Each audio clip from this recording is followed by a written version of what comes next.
Si aujourd'hui tu stagnes ou tu n'arrives pas à atteindre la fameuse rentabilité, c'est que tu fais forcément l'une de ces 6 erreurs que je vais bien sûr te partager lors de cette vidéo. Et je sais car je les ai tous commises et donc c'est uniquement quand j'ai arrêté de les faire que j'ai commencé à comprendre et surtout à atteindre la fameuse rentabilité. Dans les prochaines minutes, nous allons voir les erreurs qui sont en train de vous empêcher à devenir tout simplement un bon trader et les étapes à mettre en place pour les corriger. Et la 5e étape est pour moi donc la plus importante et tu verras pourquoi. Allez, c'est parti. Avant bien sûr de vous expliquer les erreurs, laissez-moi vous rappeler que j'ai formé donc des dizaines de milliers de personnes et que j'ai pu côtoyer des dizaines de milliers de perdants et des milliers de gagnants depuis mon arrivée sur YouTube. Et ce que je vais vous expliquer n'est pas une énième stratégie marketing mais plutôt une réelle aide sans but monétaire. Et il y aura tout de même donc des personnes qui ne comprendront pas, mais pour la minorité qui comprendront et comprendra, alors vos résultats ne seront que meilleurs. Première erreur, pensez qu'il existe une méthode meilleure qu'une autre. Oui, chaque jour, chaque semaine et chaque année, je vois des milliers de personnes se comparer leur trading, leur système d'analyse et tout ce qu'ils ont construit depuis leur premier pas sur les marchés. Pensant que s'ils n'ont pas réussi, c'est en majeure partie dû à l'utilisation de leur ancienne méthode, mais que la nouvelle sera forcément donc la bonne car ils ont enfin trouvé le concept miracle. La faute première revient aux différents mentors qui se font la guerre sur les réseaux sociaux pour prouver que leur stratégie ou leur système est le meilleur, pas donc tout simplement pour prouver mathématiquement qu'elle est rentable, mais plutôt par une preuve sociale et pour en réalité embellir leur concept ou leur méthode pour ensuite le monétiser. Et je vous l'avoue, mais il est dur aujourd'hui donc de ne pas sauter de stratégie en stratégie quand chaque jour on te demande donc de te remettre en question et qu'issu de base donc tu tradais donc l'action du prix, le price action, et que tu ensuite donc tu t'es dirigé vers des concepts comme ICT pour ensuite partir sur des concepts comme le carnet d'ordre et le market profile et pour ensuite donc revenir aux bases du trading. Bref, tout un tas de véhicules avec chacun donc ses avantages et ses inconvénients et l'une n'est pas meilleure qu'une autre et seule une méthode qui colle parfaitement à ton profil te fournira donc des résultats et pas son style et encore moins sa popularité. Et les réseaux sociaux sont à mon sens dangereux pour ta réussite, surtout si tu es donc susceptible et facilement influençable et tu devrais donc davantage penser à celle que tu travailles donc quotidiennement et tu serais donc déjà sûrement meilleur que la majorité qui saute de concept en concept jusqu'à abandonner l'idée même de réussir. Je peux certes concevoir que comprendre certains concepts de probabilité est certes indispensable, mais ce n'est pas parce que tu n'utilises pas donc l'analyse fondamentale que ton trading sera perdant et ce n'est pas parce que tu n'utilises pas le RSI que tu seras perdant. Et en vérité, il n'y a aucune corrélation entre le nombre de confluences et tout simplement les résultats que ton trading va t'apporter. Deuxième erreur, le nombre de confluences dans ton trading. Beaucoup vous parlent donc d'augmenter les probabilités d'un trade, beaucoup mentionnent que plus vous allez avoir de facteurs alignés à votre trade et plus vous aurez de probabilités de réussir un trade. Et en réalité, il n'y a aucune corrélation entre le nombre de facteurs que vous allez ajouter et introduire dans votre trading et ses résultats. Et une personne lambda travaillant une stratégie de cassure de structure, analysant une seule unité de temps et sans par exemple d'analyse fondamentale, sans faire une étude poussée des corrélations peut être très profitable sur les marchés. Comme à l'inverse, une personne qui utilise une méthode multi-time frame avec en prix une analyse des indices extrêmement détaillée et développée accompagnée de terminaux de trading peut être moins efficace et moins profitable, voire même perdant. Et comprenez que les systèmes complexes sont en réalité une illusion qui vous met une barrière sur les systèmes les plus faciles à utiliser et une attirance vers les systèmes les plus compliqués. Pour vous et pour beaucoup donc de personnes, il est impossible de réussir avec un système facile et pour beaucoup, il est plus facile de réussir avec un système difficile en trading. Vous associez difficulté et réussite dans un milieu comme le trading où la difficulté n'a rien à voir avec les résultats apportés et donc n'a rien à voir avec sa potentielle profitabilité. Et pour ceux qui ont du mal à comprendre, imaginez donc deux chemins. Deux chemins et donc un de ces chemins vous mène à une mine de diamants. Le premier chemin est court et le deuxième chemin est plus long. Le premier chemin te permet d'atteindre ton objectif plus rapidement et en minimisant les erreurs. Le deuxième est plus long et donc prend plus de temps et augmente donc les chances de produire et de commettre une erreur. Et c'est exactement pareil avec une stratégie de trading. Plus c'est complexe, plus c'est compliqué et plus les erreurs seront courantes. Mais cela donc ne vous garantit en aucun cas une meilleure rentabilité et profitabilité qu'une méthode de cassure de structure simple et basique. Regardez par exemple cette stratégie avec des données historiques sur plusieurs années, incluant donc bien sûr les frais de trading pour une expérience et un backtest réel fait via un algorithme et donc sans possibilité de triche. Et oui, celle-ci est rentable alors que c'est sûrement donc l'une des stratégies les plus simples que je pense que tu aurais vu dans le monde du trading, car elle ne consiste donc simplement qu'à trader pendant une certaine période de la journée, une structure bien spécifique avec une seule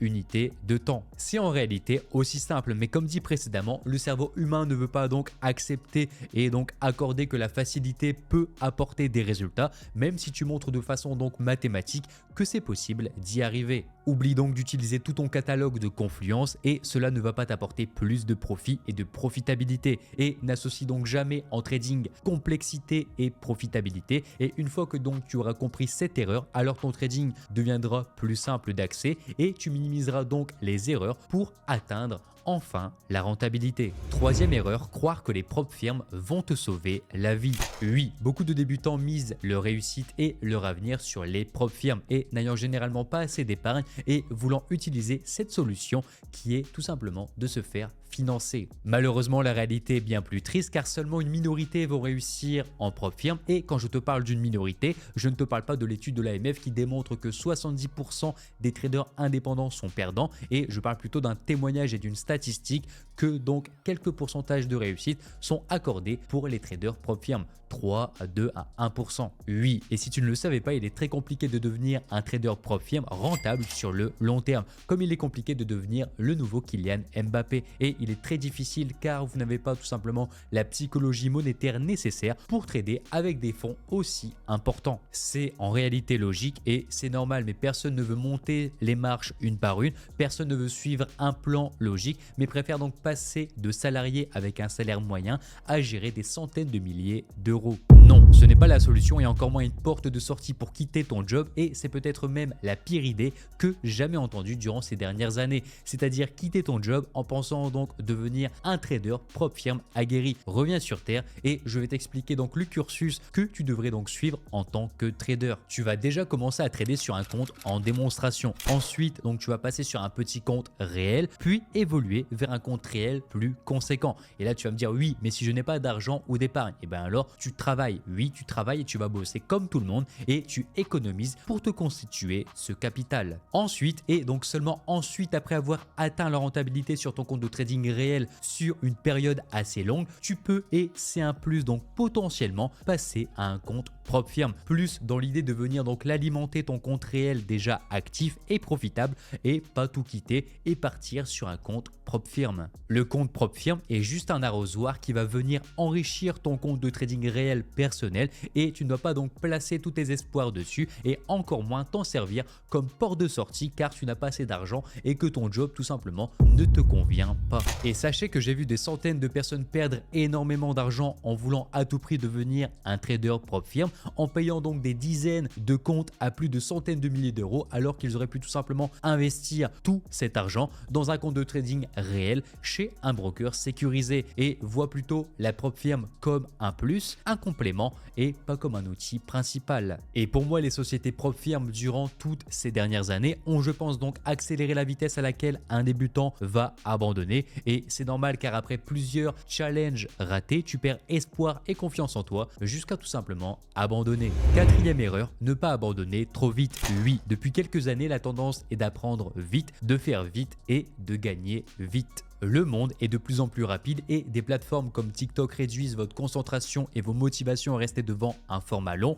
et à ne pas abandonner votre tâche en cours. C'est pareil pour les traders débutants qui, en 2019, pouvaient attendre 1 à 2 ans avant de commencer à avoir des résultats et qui maintenant, en quelques mois, abandonnent et tournent la page car tout simplement, ils n'ont pas eu de gains rapides et des résultats rapides. Et je sais de quoi je parle car j'ai formé des dizaines de milliers de personnes et je remarque que plus les années passent, plus les débutants veut le réussir rapidement et sachez que et comprenez que en moyenne, il vous faut 2 à 3 ans pour devenir un bon trader prêt à générer des revenus conséquents sur les marchés. Et personnellement et en toute transparence, je n'ai jamais vu quelqu'un réussir dans un délai inférieur à 6 mois et encore une fois, les personnes qui vous proposent et vendent ce genre de promesses ne sont pas de vos côtés et ne veulent pas votre réussite sur les marchés. Et le meilleur conseil que j'ai à vous donner et qui pour moi fait la différence entre quelqu'un qui va abandonner et un autre qui ne va pas abandonner est de faire travailler votre argent en attendant bien sûr votre rentabilité. Investissez votre argent en attendant le jour où tout simplement vous serez profitable, que ce soit en démonstration ou sur un petit compte réel. Je sais et personnellement je peux vous comprendre et cela peut être très frustrant de ne pas gagner de l'argent tout de suite en trading,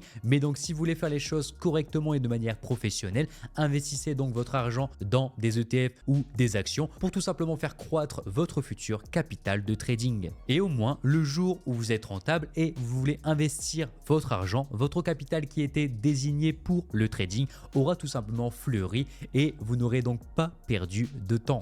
Oui, de temps, car si vous n'arrivez jamais à être rentable, vous aurez au moins tout simplement fait fructifier votre épargne pendant ce laps de temps où tout simplement vous avez essayé de devenir gagnant en trading. Et personnellement, c'est ce que je conseille et je recommande à mes membres et j'ai vu une nette amélioration que ce soit dans leur attente et leur patience jusqu'à la rentabilité et bien sûr la profitabilité. Tu le comprendras bien sûr avec l'expérience de la vie, mais le plus important n'est pas l'argent, mais le temps que tu pourrais potentiellement perdre si tu n'es jamais rentable et si en plus tu n'as pas fait fructifier ton argent. Cinquième erreur, le ratio temps investi en trading. Beaucoup se lancent dans le trading en quête de liberté. Beaucoup se lancent car ils ont besoin de quitter leur job ainsi que leurs contraintes journalières et malheureusement la majorité des personnes qui s'intéressent au trading aspirent à devenir soit scalper, soit day trader. Ce qui est simplement inverse à leur objectif de base, la liberté. Et sache que plus tu vas travailler sur des unités de temps longues, plus tu seras passif et loin de ton trading.